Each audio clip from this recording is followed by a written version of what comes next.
Hi, everyone, and thanks for joining us this Faith Nation Wednesday. I'm Jenna Browder. And I'm Eric Rosales in for David Brody. If you're just joining us right now, you did happen to see President Donald Trump, that is, speaking at the Latino Coalition summit that's taking place right now. And, you know, Eric, I thought this was at its core an America First speech. It certainly was. The president, you know, not backing down from America First and that platform that he's been pushing. He's touting American strength, the economy, securing our borders, a lot of issues that might be controversial with the Latino crowd. But the president not backing down and at its core, really an America First Exactly. speech. He also brought up the issue of DACA and telling that as Americans, we need to come together and we need to get this passed and get a comprehensive immigration reform policy that goes before the Senate. Well, in other news now, another shakeup in the Trump administration as the top economic advisor resigns. Yeah, another vacancy in the West Wing as questions linger. Who will replace Gary Cohn? And is President Trump willing to make any concessions on his demands for a new tariffs on steel and aluminum? Heather Sells looks into it for us. The president has lost his top economic policymaker, and that has his critics forecasting gloom and doom. But the president says he has plenty of options for open positions in his administration. So many people want to come in. I have a choice of anybody. I could take any position in the White House, and I'll have a choice of the 10 top people having to do with that position. Everybody wants to be there. Gary Cohn is a former Wall Street executive. He played a key role in helping the president achieve his tax overhaul plan. Come here, Gary. Come here. Are you happy, Gary? He just passed a very big bill. I think he's pretty happy. But Cohn also fought the president on his plan to impose tariffs on steel and aluminum coming into the country, a battle he lost. I'm protecting our workers. I'm protecting our companies. The top candidates to replace Cohn? White House trade advisor Peter Navarro, who has defended the tariffs. The reason why the president is doing this is because if he doesn't do this, we will lose our aluminum industry very quickly and our steel industry very quickly thereafter. The other top candidate is conservative economist Larry Kudlow, a CNBC commentator who says tariffs on steel and aluminum will raise prices and hit other sectors of the economy. There's 154 million Americans who work. That's the bigger number. They are going to be affected by steel price hikes. The tariff issue could also spill over into politics, amid concerns that tariffs might hurt the economy, and that could be a problem for Republicans in this year's midterm elections. The GOP wants to campaign on strong economic footing. And Canada, the UK, and the European Union oppose the tariffs, with the EU threatening countermeasures if they go into effect. On Tuesday, the president hinted at some flexibility, possibly avoiding tariffs on Canada and Mexico. And on Monday, he tweeted tariffs on steel and aluminum will only come off if new and fair NAFTA agreement is signed. Many Republicans are hoping for a compromise, but it appears the president is serious about imposing at least some tariffs in the days ahead. Heather Sells, CBN News. To help us put this all into perspective, we're joined by Stephen Moore, who actually served as the economic advisor to President Trump. Thank you so much for joining us. Great to be with you guys. You know, we're already seeing the downturn in the market with this news. Talk to us a little bit about what effects. Is this going to continue on, you think? Well, you know, I think that one question a lot of people are asking is, what will this mean for jobs? Will this actually, and I think, you know, I actually disagree with Donald Trump on this policy, but I think his heart is in the right place. He wants to protect those, you know, steel and aluminum jobs, those factory jobs in places like Pennsylvania, Ohio, and Michigan and West Virginia. And but I think the problem with this, though, is you might protect some of those steel jobs, but what about the companies that use steel in the United States, like Caterpillar or like our, you know, Ford, our auto industry, our heavy equipment manufacturers? So I worry in the end this may not actually save jobs. I worry it may actually end up costing jobs because we'll have, you know, for every worker that's in our steel and aluminum industry, we've got 50 workers that are in industries that use steel that are now going to be less competitive. Right. A lot of people, you know, saying that this could spark an international trade war. You know, the president saying that we've been treated unfairly for so long. So both sides here, what would a trade war look like for the average person sitting at home? Right. Well, first of all, let me say this, that I agree with Donald Trump that China is not playing by the rules. And I'm very much in favor of getting tough with China. I mean, they've had access to American markets, but they are not, they steal our patents, they steal our copyrights, they are not playing by the rules. And so when it comes to China, I do want Donald Trump to get tough. I don't see much value in getting tough with Canada or Mexico. I mean, they're our allies. So I think this should be, if we're going to do it, it should be really targeted at the countries that are cheating. Now, how will this affect consumers? You might see a little bit more expensive prices of things that use steel and aluminum. I think there's some talk about maybe an extra couple $100s for the price of a new car because the steel is more expensive. So it's not going to help consumers.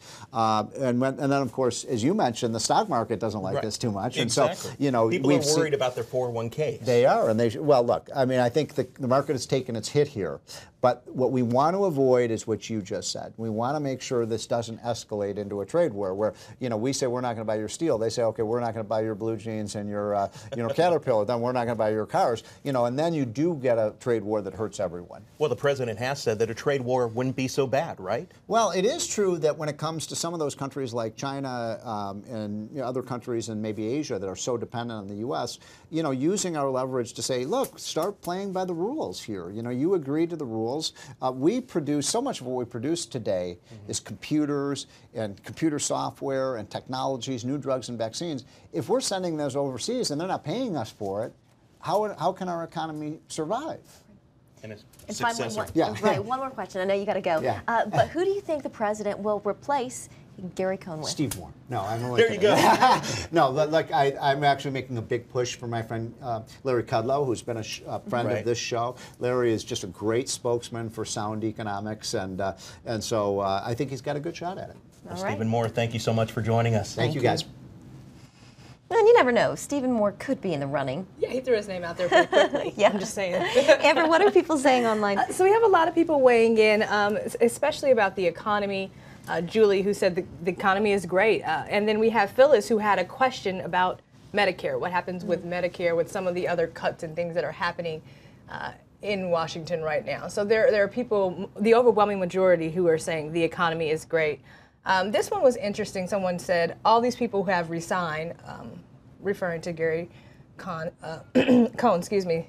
are showing their true colors. So I think that's interesting, though, because with Cohn, he was considered a top advisor for the president. He was credited for the tax reform, which is one of the things the president holds very highly. So I was just touting it. Yeah, exactly. Coalition. And the president still praised him on his way out the door. So the same thing with Hope Hicks, who resigned last week. It was regarded as somebody really respected within this White House. So, all right, Amber Strong, thank you very much. Yeah. Thanks, Amber. All right. Well, up next, Illinois Congressman is sending thoughts and prayers from the people in his district straight to the White House. Yeah, this is a story you don't want to miss. But some of the mainstream media, Eric, can you believe this? Well, they're not too happy about it. The backlash he is facing in just a minute. Israel and the Middle East, center of the world for thousands of years, and still creating headlines that reach back to the Bible. Hosted by award-winning correspondent Chris Mitchell, Jerusalem Dateline brings a Christian perspective to events that literally change history. Whether it's the front lines or underground, Jerusalem Dateline is your window to Israel, Jerusalem, and the Middle East. Contact us at the address on your screen.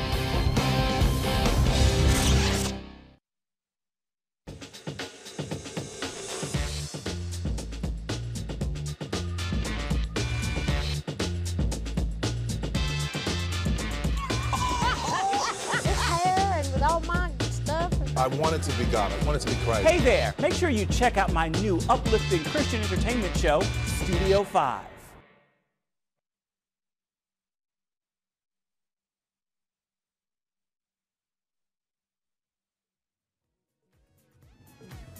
All right, welcome back to Faith Nation. Well, a Republican congressman is making news for a photo he posted online of him and the president. Yeah, this is an incredible story. Joining us now is our Capitol Hill correspondent, Abigail Robertson, and who has the exclusive interview with the story. Abby, what's this all about? Yes, so it is quite the story. So basically, it started in 2017. Congressman Rep. Bost from Illinois. He was attending the GOP retreat in Philadelphia, and his wife was with him. And this was when there was just President Trump had newly taken office. There was just a tangible negativity surrounding his presidency. And in Philadelphia, there were protesters everywhere during the retreat. They saw it all over the place. And his wife just, said, I want to do something uplifting for the president.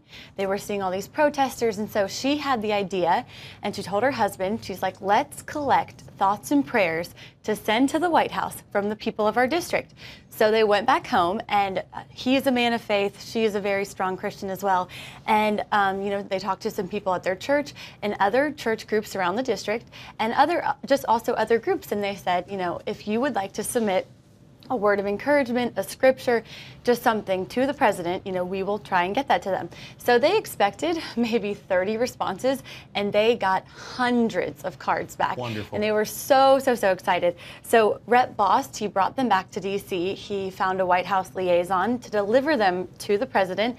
He never knew if the president would see them, read them, anything. And so fast forward to a couple of months later, and Rep. Bost was invited to the White House with about 20 other congressmen to watch the president sign a bill that pertained to his district into law. And they're in there, he signs the bill, they're just chatting. Somebody brings up Rep. Bost's name, and the president just immediately looked at him and just is kind of puzzled and is like, Rep. Bost, why do I know that name? Thoughts and prayers. And they found, they were like, oh, you have the thoughts and prayers card. So he looks at an aide and he brings a bag of thoughts and prayers over. They were right there in the Oval Office. And he said, let's get a picture. And here's the picture right there. There's the That's picture. That's beautiful. And he looked at him and he said, we read these every day. Thank you so much. And Rep. Bost was just touched. And he meant it, yeah, right? he meant it. So he turns around and Bost says he is, honest to goodness, smacked into Vice President Pence. And Pence looks at him and goes, Mike, he's not kidding. We seriously read these every day. Wow. Thank you so much. And so he is just so touched. So, so what's the controversy? Well, people in his district had been asking about it, and so they finally get the official White House picture just a couple weeks ago, and they decide to put it on social media. And so they did, but the timing, they posted the picture 3 days after the Parkland, Florida shooting, and so people saw it, and some just little internet blogs and other websites, they just attacked it, saying this is insensitive. They assumed that the picture was taken the day that his office posted it, saying, 17 school children are dead, and all you're doing is thoughts and prayers. Where's the action? And he said that after one group, actually it's called the Friendly Atheists, went after them, it just was downhill after that, and there was just a lot of people who it was supposed to be a positive thing that made it negative. And just to make it understand, this had nothing to do with the Parkland shooting. It actually had to do with just lifting the president up in spiritual health. Everything about lifting the president up, and it was really just about his district, and he wanted to let the people know who submitted the thoughts and prayers that the president has them, and he was with them. And so we have a clip we want to run of my interview with Rep. Bost and him talking about just what happened after just some negative media coverage of it. There was an atheist group that got on social media that said, here we have this shooting at this school, and all you're going to do is thoughts and prayers, and it got real negative from then. It's upsetting that in today's media they would give a false impression of what it was and then badmouth what we did. Is there other action you can take besides prayer? You bet. But you can't not pray if you're a person of faith. You have to. Scripture is pretty clear that we need to pray for our leaders. Amen. Amen. Yes, and another thing that Rep. Bost told me, so he's from Illinois. He was in office with Barack Obama. He told me he knows him well. And he said, he doesn't agree with him. He didn't agree with him while he was president. But there was never a time he did not pray for President Obama. And praying for leaders is something he has put into practice his whole life. And he says, as a lawmaker, he feels it and he knows that prayers work. And I hope people see this story, and it just encourages them to gather their own thoughts and prayers for for either whether it's the president or state legislators. And Rep. Bost, they already have a fresh batch that they will send to the White House, and his wife hopes to soon create a website to get national submissions to send to the White House. That's wonderful. Abigail Robertson. Thank you so much. Thank you so very, very much for bringing that clarity to that story. Yes.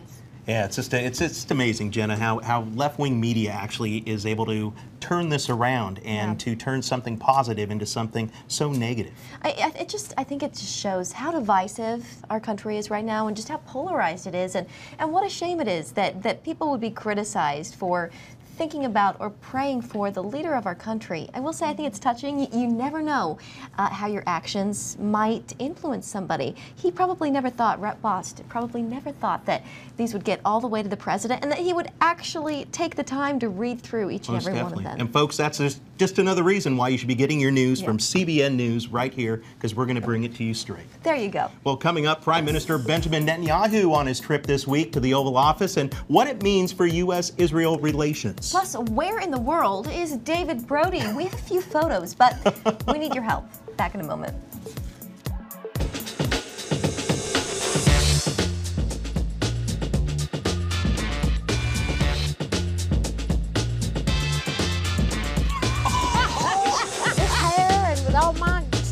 I want it to be God. I want it to be Christ. Hey there! Make sure you check out my new uplifting Christian entertainment show, Studio 5.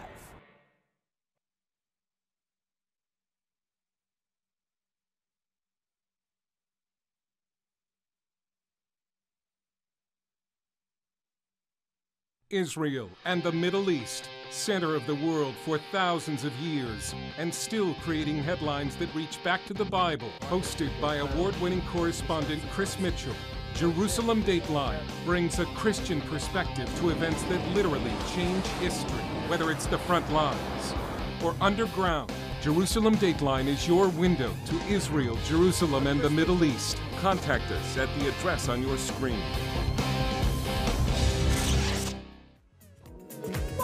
Faith Nation. Well, the annual AIPAC Policy Conference was in D.C. this week. That's right. It's the largest gathering of pro-Israel Americans, and an extensive list of speakers were there, including Vice President Mike Pence and also Israel's Prime Minister Benjamin Netanyahu himself. Our CBN's own Amber Strong was there as well. And Amber, what can you tell us about this meeting out there? Well, the amazing thing about AIPAC, and I've been to a lot of conferences, covered a lot of conferences here in D.C., is that it's not just Netanyahu, but it's lawmakers from both political parties, from both sides of the aisle. That's the whole purpose. That's the point, the drive behind AIPAC. So we went there to hear what they all had to say about the future of U.S.-Israel relations. Take a look.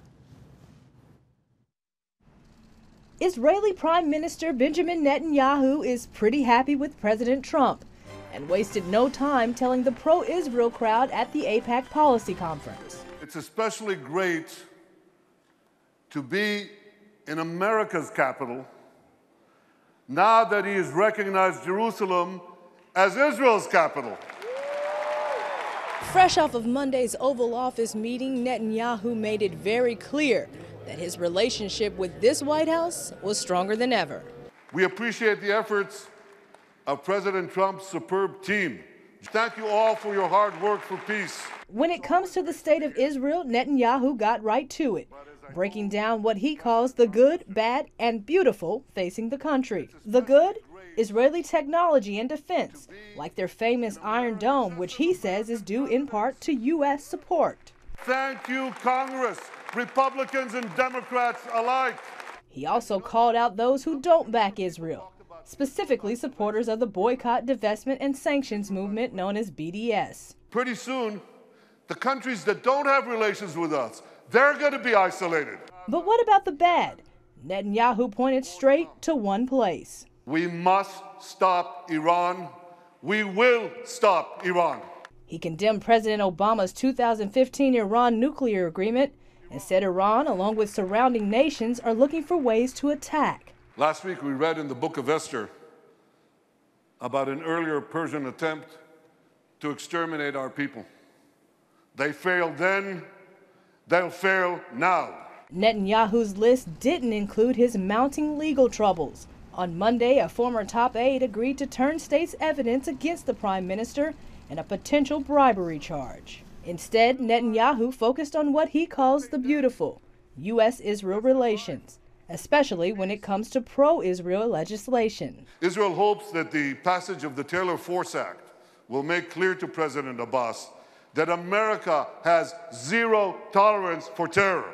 That call for congressional support was clear at AIPAC, with congressmen from both sides of the aisle vowing to back the Jewish state. The security of the United States is strong when our bond with Israel is strong. But while there may be bipartisan support on Capitol Hill, Senator Marco Rubio says it's a different story in the classroom. I'm deeply concerned about what's happening in many American college campuses and the sort of embedded anti-Semitism that we see. And that is the thing, the next generation. Yeah. And that's exactly the point. That's the huge effort. Beyond being a bipartisan event, the other big effort for AIPAC is to reach this next generation. So they focus on reaching college campuses and setting up kind of mini AIPACs on campuses all across the country. In fact, they had anywhere between 3,600 and 4,000 students visiting AIPAC. So it's not that kind of conference that you're thinking of, that is, you know, these are the older people who are ready to support Israel. No, it's 3,600 to 4,000 students there. Good to see. Good to see. All right. Thank you so much, Amber. So what does this all mean for the future of U.S.-Israel relations? Well, our Middle East correspondent, Julie Stahl, brings us that story. Hi, Jenna and Eric. So the Israeli Prime Minister was definitely in his element in Washington this week. He was apparently very well received. I would say that U.S.-Israeli relations are stronger than they've been in a long time. Netanyahu earlier this week compared President Trump to three leaders in history who had helped the Jewish people. King Cyrus, who helped the Jewish people return to the land of Israel from Babylon. Lord Balfour, who recognized the right of the Jewish people to return to their historical homeland. And President Truman, who was the first world leader to recognize the newly born Jewish state. Certainly, it seems like the two countries are on the same page regarding Iran, and that's very good for Israel, also good for the U.S. The spreading out of Iran in the Middle East is unacceptable. Its pursuit of nuclear weapons is unacceptable. Both leaders say that fixing or nixing the Iranian nuclear deal is a top priority for them. Moving the U.S. Embassy to Jerusalem is a big plus for Israel. Obviously, you know that many have promised and never done it. It gives Israel a certain validity in the Middle East, and it makes Israel happy. It's also really important to point out that it has implications for the wider Middle East. President Trump promised he would move the embassy, and now he's following through. That means he's a man of his word, and if he threatens something, you better listen. And that helps Israel.